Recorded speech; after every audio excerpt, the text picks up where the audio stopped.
마지막 섹션인 꿀벌응애에 대해서 이제 남은 시간 동안 좀 진행하도록 하겠습니다. 여러분들이 여기에 대해서 제일 관심이 있으셨다면 이제 오래 기다렸을 텐데 꿀벌응애 뭐 다 아시는 것처럼 이렇게 대표적인 꿀벌의 몸 바깥에 기생하는 이걸 외부 기생성 해충이라고 얘기합니다. 그죠? 이 기생충 크게 두 종류가 있어요.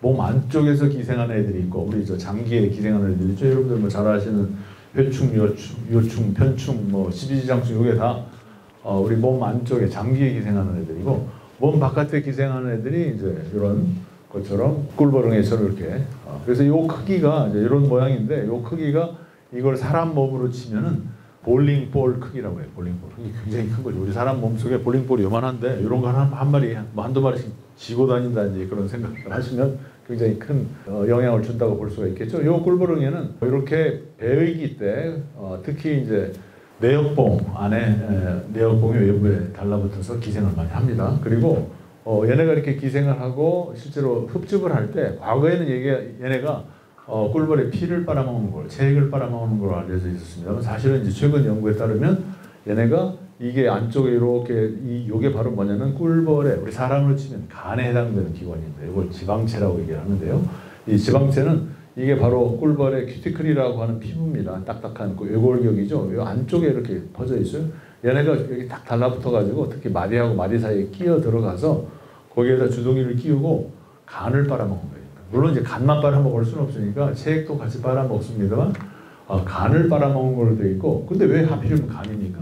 간 속에 영양분이 많잖아요. 우리 간 먹으면 되게 고섭죠. 지방도 많이 들어있고 단백질 많이 들어있고 그러니까 꿀벌응애가 그걸 아는 거예요. 그래서 간을 이렇게 이제 지방체를 섭식하다 보니까 꿀벌에 당장 죽이지는 않지만 면역력도 떨어지고 활력이 떨어지고 결국은 면역력이 떨어지니까 얘네가 바이러스에 쉽게 감염이 됩니다. 그래서 여기 나오는 다양한 종류의 바이러스, 뭐 꿀벌 바이러스가 날개기형 바이러스라든지 뭐 급성 마비 바이러스 굉장히 다양한 종류의 바이러스들이 있죠. 이 바이러스에 대해서 굉장히 취약하게 만들어주는 거예요. 그러니까 응애에 감염된 벌들은 직접 죽지는 않지만 나중에 바이러스에 취약해지고 결국은 몸이 이상해지니까 그럼 제대로 그 안에서 그 일을 못하는 거죠. 그래서 결국은 이제 얘네가 쌓이다 보면 이렇게 감염된 애들이 많아지다 보면 결국은 봉군 자체의 활력이 뚝 떨어지고 그 자체가 바로 앞서 말씀드린 그 CCD하고 실제로 어떤 원인이 된다 이렇게 생각하는 거죠. 그래서 이제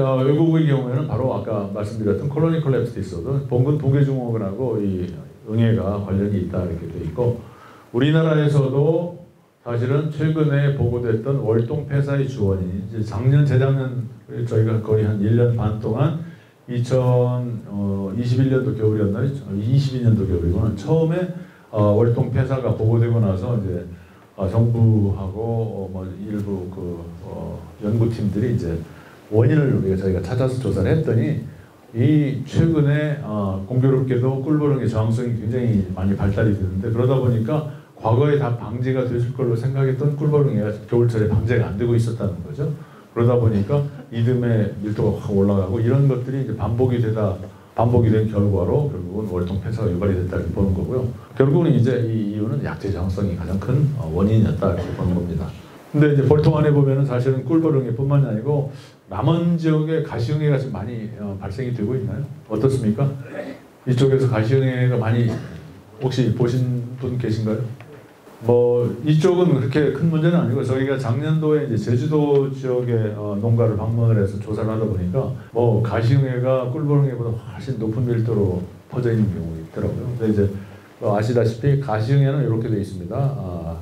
이런 모양으로 되어 있고 이제 여기에다가 이렇게 꿀벌응애를 실 사이즈로 집어넣으면 이렇게 되어 있죠. 몸 길이는 비슷합니다. 근데 이제 가시응애는 좀 갸름한 편이고 꿀벌응애는 펑퍼짐하고 가시응애는 굉장히 빨라요. 이게 잡기도 굉장히 힘들어요. 워낙 빨리 돌아다녀가지고. 근데 이제 얘네들은 비교적 느린 건 아닙니다만 꽤 얘네들 민첩해요. 근데 이제 얘보다는 훨씬 덜 민첩합니다. 그래서 잡기는 쉬워요. 근데 얘네들이 너무 빨라가지고 저희가 이렇게 흡충기를 잡는데도 굉장히 애로사항이 있습니다. 그리고 차이점이 있다면 얘네들은 성충과 번데기에 주로 기생을 하죠. 그죠? 그러나 얘네들은 항상 유충 번데기에만 기생을 합니다. 그러니까 항상 소방에서만 얘네가 기생을 하죠. 물론 이제 바깥에 나와가지고 돌아다니는 배회하는 그런 가시형에도 많이 있어요. 그래서 소비를 이렇게 꺼내 보면 그 안에 하얗게 왔다 갔다 하는 애들도 많이 있습니다만 대부분은 이제 이걸 벌방을 다 까야지 그 안쪽에 이제 얼마나 많이 있는지를 알 수가 있습니다. 그래서 보통 가시형이 얼마나 있는지를 보기 위해서는 그냥 육안 관찰해도 돼요. 이렇게 벌통 열어가지고 소비를 꺼내서 잘 보거나 아니면 보통 저희가 썼던 방법은 이제 100개의 그 유충방을 일일이 다 까는 거죠. 수벌방이 있으면 수벌방이 좋고요. 그거 다 까가지고 100개 안에 몇 마리 정도가 나오느냐를 가지고 이제 우리가 계산을 합니다. 안 그러면 소비를 꺼내가지고 큰 트레이에다 놓고 그걸 세게 한 2번씩 꽝꽝 때리면 그 안에 이제 빠져나오죠. 그랬을 때 그거 양 숫자를 보고 밀도가 어느 정도 되는지를 알 수 있습니다. 하여튼 우리나라에서는 이제 남쪽 지방에 특히 꿀벌응애와 함께 가시형애가 최근에 이제 문제가 많이 되고 있고 그래서 이 이슈가 앞으로 굉장히 클 겁니다.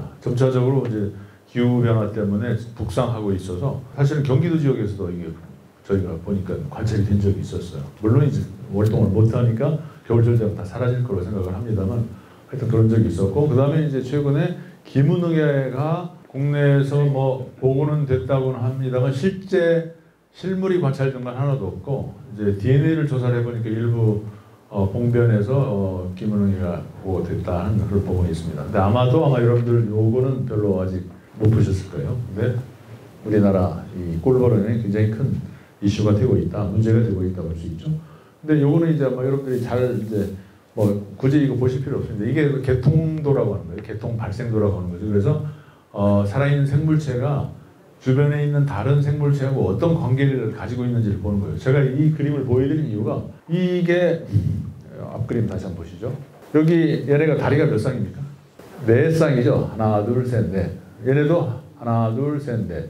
하나, 둘, 셋, 넷. 4쌍이죠. 꿀벌은 몇 쌍이에요? 꿀벌은 3쌍입니다. 그렇죠.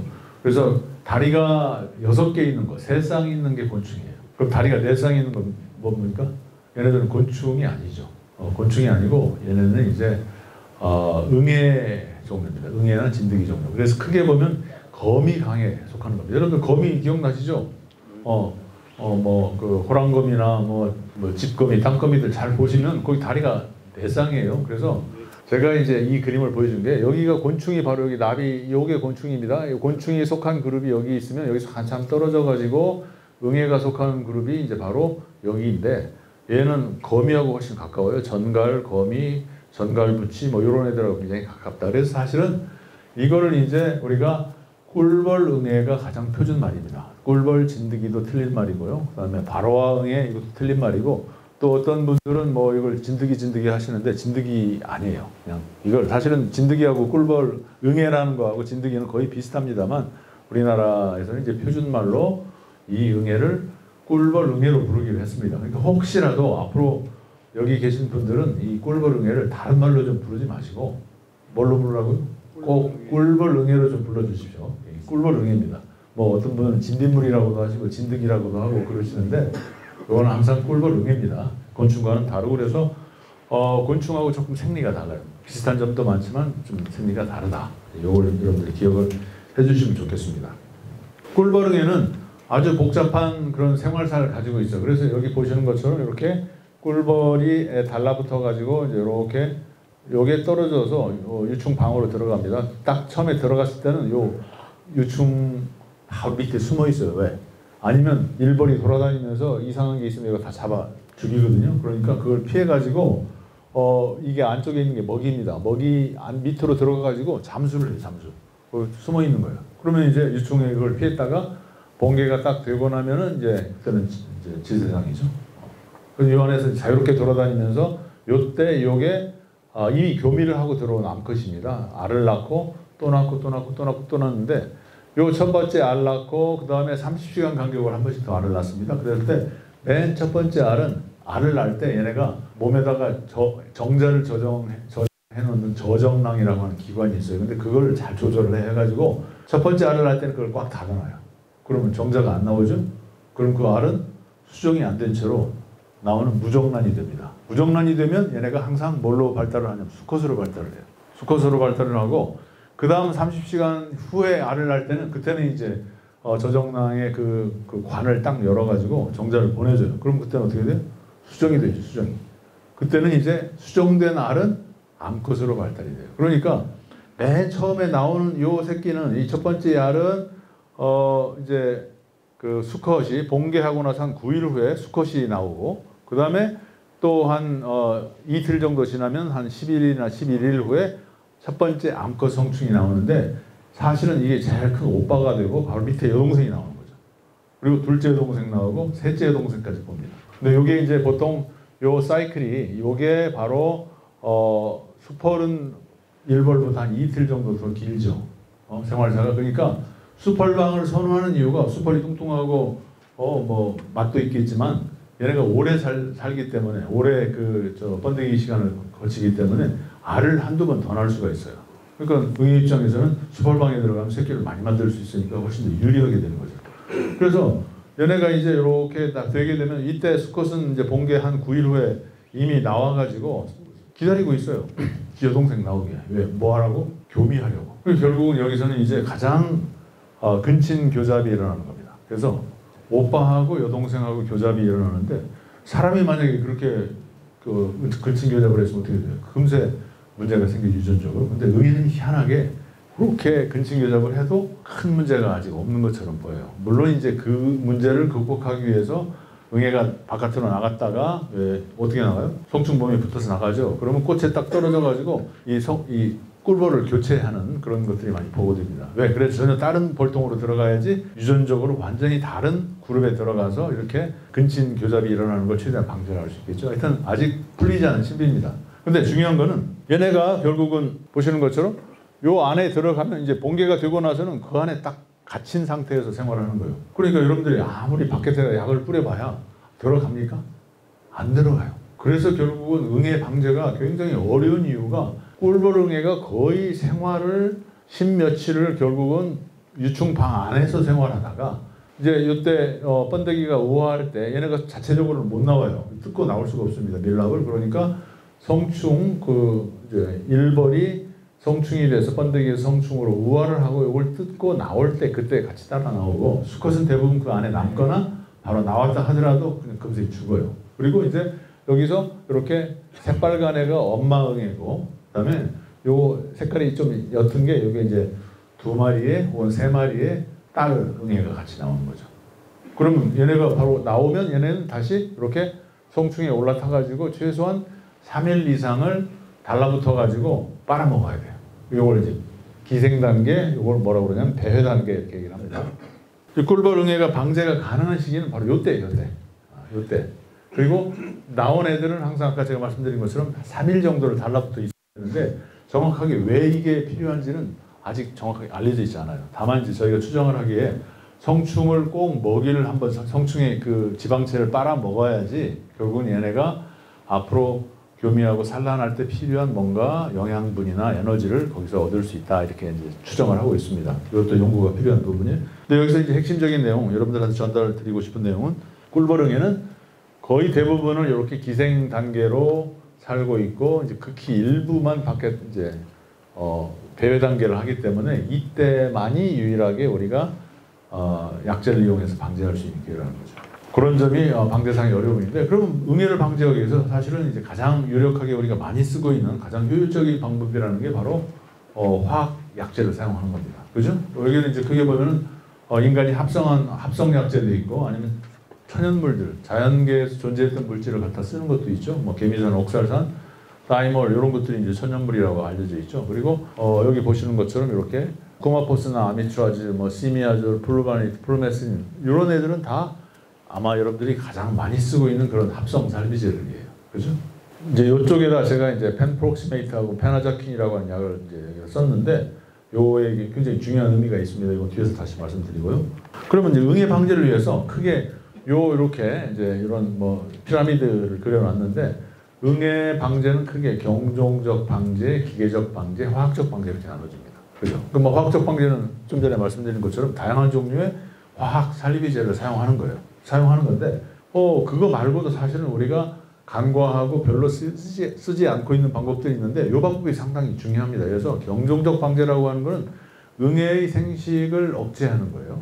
그리고 기계적 방제라고 하는 것은 물리적으로 응애를 제거하는 방법입니다. 그러니까 경종벽방제 우리가 쉽게 뭐 당장이라도 여러분들이 적용해서 한번 해볼 수 있는 게 일단 뭐 응애 저항성 계통 사용하는 거는 어렵죠. 작년도에 아마 미국에서 미국 농무성에서 이 폴 라인이라고 하는 계통을 만들어냈어요. 이건 꿀벌 계통입니다. 근데 이 꿀벌 계통은 응애를 잘 떼내요. 잘 떼내서 훨씬 더 응애의 감염이 떨어지는 그런 계통이에요. 그러니까 미국에서도 응애가 워낙 골치가 아프니까 이제 열심히 연구를 하고 육종을 한 결과 결국은 폴 라인이라고 하는 특히 응애를 잘 떼내는 계통을 썼습니다. 그래서 우리나라에서도 이런 응애 계통을 수입할 수 있으면 우리나라 자체적으로 연구를 하고 있습니다만 이미 이제 외국에서 그 품질이 입증된 응애 계통이 있으니까 이런 걸 도입해서 쓰면 응애에 대한 피해가 줄기도 하겠죠. 근데 그 중에서 여기 육아억제라고 하는 이제 방법이 있어요. 육아억제.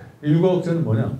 보통 한 8월 정도에 잠깐 한 2주 정도 여왕을 이제 왕롱에다 가둬놓고 산란을 못하게 하는 겁니다. 근데 그게 왜 중요합니까? 아까 꿀벌응애가 증식을 하려면 새끼를 낳고 자기가 번식을 하기 위해서는 어떻게 해야 돼요? 꼭 번데기가 필요해요. 꿀벌의 번데기가. 그러니까 그걸 아예 그냥 꿀을 보통 6, 7월에 따잖아요. 그러니까 이제 8월에 조금 한가해질 때 그때 한 2주 정도 여왕을 가둬서 새끼를 못 낳게 하면은 응애가 이제 굶어 죽는 거죠. 새끼를 못 낳고 사이클이 끊어집니다. 그래서 그렇게 해서 밀도를 한번 뚝 떨어뜨려 놓으면 이듬해 응애의 밀도가 많이 떨어져요. 그러니까 그것도 한번 여러분들이 꼭 한번 써보시고 그 다음에 이제 기계적 방제 여기 여기 작은 소방 사용한다고 그래서 한때 응애가 번식을 하려면 좀 소방이 큰 소방을 좋아한다고 그래서 밀랍 크기가 육각형의 그 긴 변이 이제 49mm짜리를 많이 쓰고 뭐 그랬다고 그러는데 그 효과 하나도 없다고 합니다. 그래서 최근 이제 연구 결과에 따르면 작은 소방이든 큰 소방이든 전혀 응애의 밀도에 영향을 안 준다는 게